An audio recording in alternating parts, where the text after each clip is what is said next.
आज का जो क्लास है वो फिर यानी जो बिल ऑफ एक्सचेंज है इसमें जो इम्पॉर्टेंट एमसीक्यूज है, टेक्निकल टर्म है, जर्नल एंट्री है, जो भी प्रॉब्लम है पॉइंट है यानी इसके बारे में है जो इम्पॉर्टेंट एमसीक्यूज है। इससे पहले भी हमने यानी 3-4 वीडियोज हमने बनाई है। ये अब हम कुछ जो एमसीक्यूज है इस पर क्लास लेते हैं। तो देखें 565 क्या कहता है। बिल ऑफ एक्सचेंज इंक्लूड्स यानी जो बिल ऑफ एक्सचेंज ये इंक्लूड होता है, ये मुश्तमिल होता है द डेट ऑफ पेमेंट। जिस तारीख पे हम पेमेंट करते हैं वो बिल ऑफ एक्सचेंज के डेज में हम काउंट करते हैं, but excludes the date of transaction. लेकिन जिस तारीख पर हम बिल ऑफ एक्सचेंज ड्रा करते हैं, बनाते हैं, ट्रांजेक्शन की डेट को हम एक्सक्लूड करते हैं, शामिल नहीं करते। जिस तारीख पर हम बिल ड्रा करते हैं, बनाते हैं, वो दिन हम यानी इसमें शामिल नहीं करते, और जिस तारीख पर हम पेमेंट करते हैं वो हम शामिल करते हैं। तो क्या है, ये ट्रू है, फॉल्स है या नन है? तो ये ट्रू है, यानी डेट ऑफ ट्रांजेक्शन ये हम शामिल नहीं करते, और डेट ऑफ पेमेंट ये हम शामिल करते हैं बिल ऑफ एक्सचेंज में। फिर कहते हैं 566 बिल इज ड्रॉन ऑन एक यानी 2010 यानी 1 जनवरी 2010 पर एक बिल ड्रा किया गया फॉर 3 मंथ्स, 3 महीने के लिए। दी मेच्योरिटी डेट विल बी, जो मेच्योरिटी डेट होगा ये कब होगा, यानी 3 महीने है। तो देखें यानी कुछ जो इम्पॉर्टेंट पॉइंट है यानी बिल के साथ, यानी देखें हम इसको यानी एक प्रैक्टिकल ये एग्जांपल लेते हैं कि मिसाल के तौर पर हमने बिल ड्रा कर लिया यानी 1/1/2010 पर हमने ये बिल इस तारीख पर हमने ड्रा कर लिया। अब ये कितने महीने के लिए है? 3 महीने के लिए है। तो ये डे है, ये मंथ है, ये ईयर है। इसका ये मतलब है, देखें डे है, ये मंथ है, और ये ईयर है। तो इसके साथ यानी इसके साथ 3 जमा करते हैं, ये 3 महीने के लिए है। तो देखें 1 यानी 1/4 और 2010 ये आता है। लेकिन ये कहता है कि हर बिल के साथ हम 3 डेज ग्रेस डेज हम जमा करते हैं। तो 3 डेज हम ग्रेस डेज जमा करते हैं, तो 3 इसके साथ जमा करते हैं, तो 4/4/2010 यानी 4 अप्रैल 2010 इस बिल का मेच्योरिटी डेट होगा। बिल हमने ड्रा कर लिया 1/1/2010 पर, ये डेट है, ये मंथ है, और ये है, ये साल है। तो ये 3 महीने के लिए महीने के साथ हम महीना जमा करते हैं, तो ये 4 आता है, यानी 4 अप्रैल।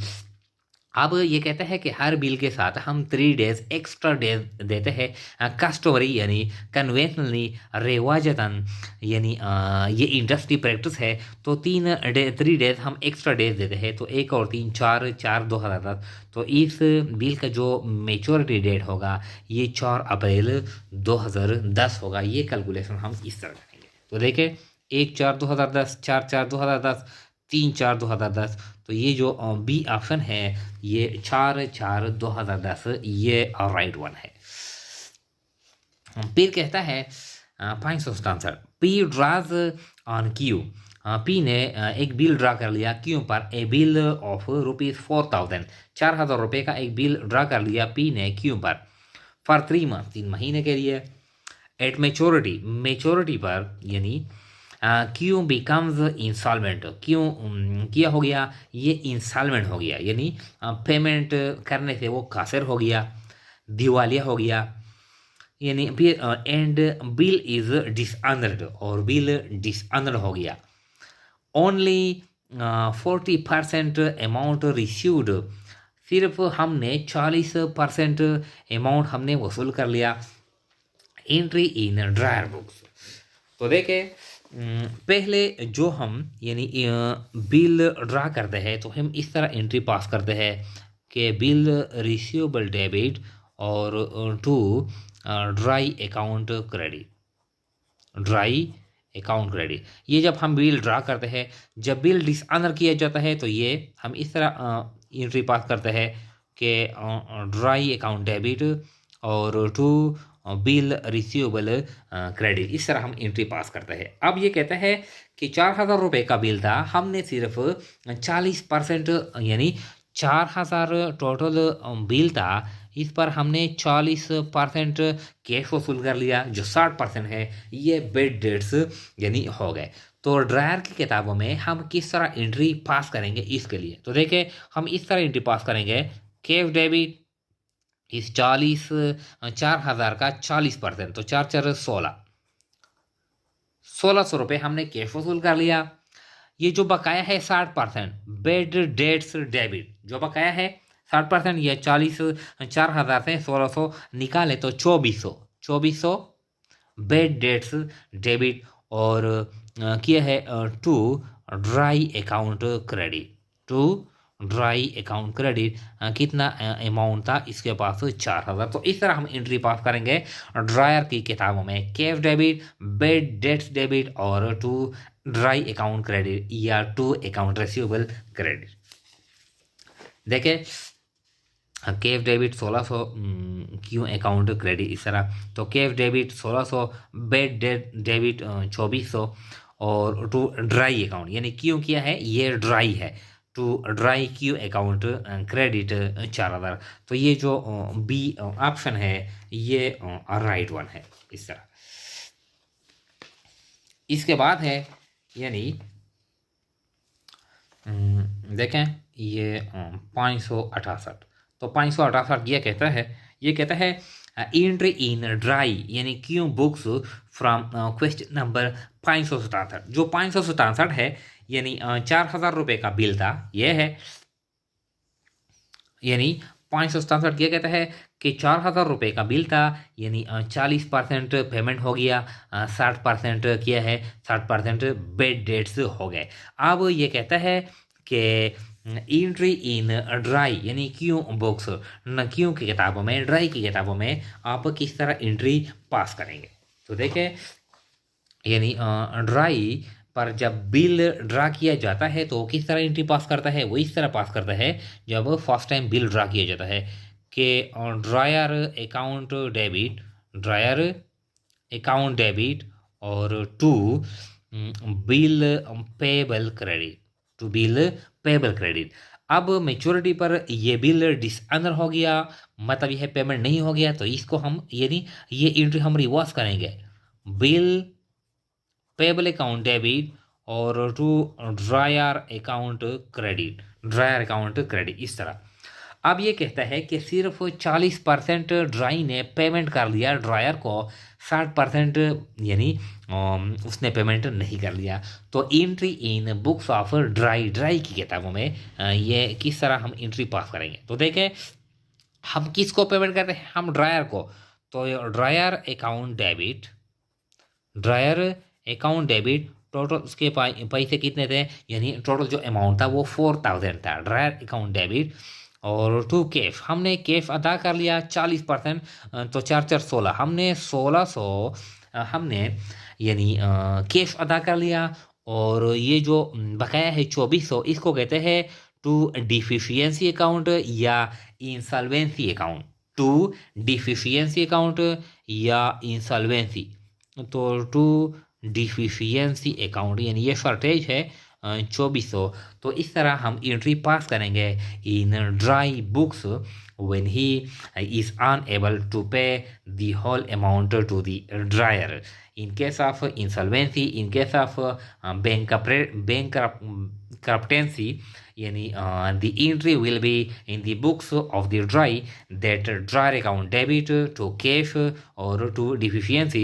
ये कितना हमने पेमेंट कर लिया, परसेंटेज दिया जाता है 20% है, 30 है, 40 है, 50 है, ये हम कैलकुलेट करेंगे कैश भी, और जो बकाया रहता है इसको कहते हैं डिफिशियंसी अकाउंट।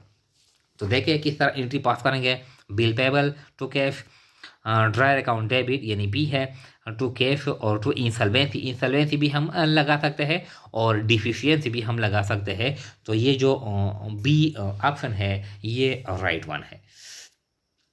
फिर कहता है यानी 569 के ए 2 months बिल ₹5,000 इज डिसऑनर्ड, 2 महीने का बिल यानी 5,000 रुपये ये डिसऑनर हो गया। And the dryer draws another bill, और ड्रायर ने ड्रायर चाहता है कि वो दूसरा बिल ड्रा करे विथ 5% इंटरेस्ट, 5% इंटरेस्ट पर फॉर 4 मंथ्स, 4 महीने के लिए। एक बिल था 5,000 रुपये का 2 महीने के लिए, वो डिसऑनर हो गया। अब ड्रायर चाहता है कि मैं एक दूसरा बिल यानी ड्रा करूँगा और इसके साथ 5% इंटरेस्ट अमाउंट भी यानी इसके साथ जमा करूँगा, यानी जो ड्राई है इसको मैं जुर्माना करूँगा कि आपने जो फर्स्ट बिल है ये आपने पेमेंट क्यों नहीं कर लिया, इसलिए मैं कुछ एक्स्ट्रा यानी पैसे भी आपसे वसूल करूँगा। तो 5% इंटरेस्ट अमाउंट भी वो यानी ऐड करता है 4 महीने के लिए। ये जो 5% है ये यानी 1 साल के लिए है, 5% 1 साल के लिए है। अब ये जो बिल है सेकंड बिल ये 4 महीने के लिए उसने ड्रा कर लिया। The accumulated amount of the renewed bill will be, तो जो टोटल अमाउंट होगा 5,000 तो है, लेकिन ये जो 5% हम इंटरेस्ट भी हम मालूम करेंगे तो ये भी इस 5,000 के साथ जमा करेंगे, तो टोटल एकमुलेटेड अमाउंट कितना होगा, इसके बारे में ये क्वेश्चन है। देखिए ये आसान है, यानी टोटल जो बिल है ये 5,000 रुपये का है। अब ये जो इंटरेस्ट हम लेते हैं 5%, तो 5×5 25, 250, लेकिन ये जो अमाउंट है ये तो 1 साल के लिए है, 1 साल के लिए, यानी हमारा जो बिल है वो तो 4 महीने के लिए है। तो 250 यानी हम तकसीम करेंगे 12 पर, तो ये आता है यानी 12 कितना आता है, हम कैलकुलेशन, ये टोटल आता है यानी 1 महीने के लिए 20.8, इस तरह ये कुछ अमाउंट आता है। अब ये 1 महीने के लिए हो गया, 1 महीने के लिए यानी इतना इंटरेस्ट हो गया। अब चूँकि ये जो बिल है ये 4 महीने के लिए है तो 4 में ज़रब देंगे तो जो टोटल अमाउंट आता है ये कुछ इशारे में भी है, तो ये 83 रुपये आता है, 83 रुपये इस तरह। अब ये कहता है कि जो टोटल अमाउंट है 5,000 तो अपना बिल है और 83 इसके साथ ऐड करते हैं, तो 5,083 जो एकमुलेटेड अमाउंट है और बिल कितना होगा, 5,083 यानी ये अमाउंट होगा।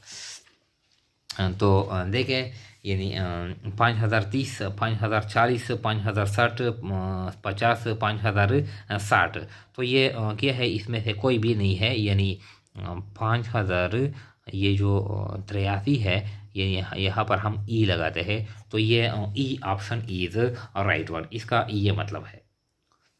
इसके बाद है यानी 570, ये कहता है 570 when the bill is dishonored and dryer goes and records it in government register with notary public, यानी ये इस बार पहले भी हमने एक यानी ऑब्जेक्टिव बनाई है कि जब बिल डिसऑनर किया जाता है और फिर ड्रायर जाता है गवर्नमेंट के ऑफिस में कि वहाँ पर मैं कंप्लेंट करूँगा गवर्नमेंट के रजिस्टर में, ये बिल ये जो डिसऑनर बिल है ये कंप्लेंट करूँगा, रिकॉर्ड करूँगा।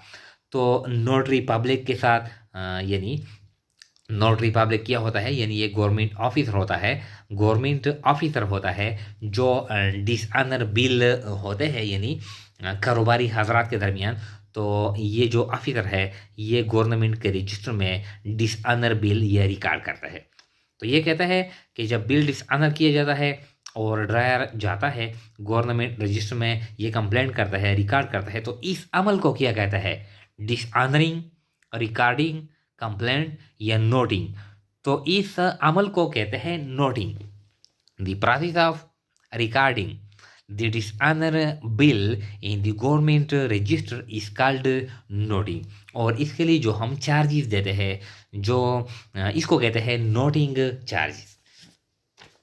फिर कहता है ये यानी लास्ट ऑब्जेक्टिव है यानी बिल ऑफ एक्सचेंज में कि if the due date of a bill falls on a public holiday, अगर कोई जो बिल है इसका जो ड्यू डेट है, जो मेच्योरिटी डेट है वो आता है ऐसे दिन पर जिस पर गवर्नमेंट की क्या हो, छुट्टी हो।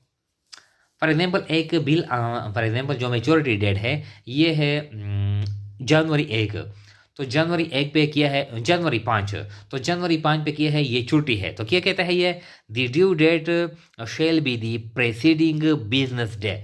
तो इससे पहले, यानी जो इससे जो डेट है, जो डेट है, जो इससे पहला जो डेट है वो हम कंसिडर करेंगे ड्यू डेट। ये जो नीचे जो एग्जांपल है ये हम क्लियर करेंगे। देखिए फॉर एग्जांपल हम फर्ज करते हैं कि जो हमारा जो ड्यू डेट है ये 4 अप्रैल 2015 है। अब फर्ज करते हैं कि ये पब्लिक हॉलीडे है। तो ये कहता है, यानी इस ये जो प्रिंसिपल है बिल ऑफ एक्सचेंज के लिए, ड्यू डेट के लिए, मेच्योरिटी डेट के लिए, कि अगर ये पब्लिक हॉलीडे थी इस तारीख पर, फिर क्या होगा, ड्यू डेट विल बी 3 अप्रैल, यानी 4 की जगह फिर अब 3 अप्रैल होगा 2015। फर्ज कर ले कि इस पर भी हॉलीडे है, छुट्टी है, तो फिर ड्यू डेट इससे जो पहले जो यानी जो डेट है वो आता है, ड्यू डेट विल बी यानी 2 अप्रैल, फिर हमारा क्या होगा, ये ड्यू डेट होगा, ये मेच्योरिटी डेट होगा। तो ये कहते हैं कि अगर ड्यू डेट कोई पब्लिक हॉलीडे है तो हम प्रीसीडिंग बिजनेस डे हम कंसीडर करेंगे कि ये ड्यू डेट है, ये मेच्योरिटी डेट है, ये ऑब्जेक्टिव ट्रू है, ये फॉल्स है। तो ये ऑब्जेक्टिव क्या है, ये ट्रू है, तो ये ए ऑप्शन क्या है, ये राइट वन है।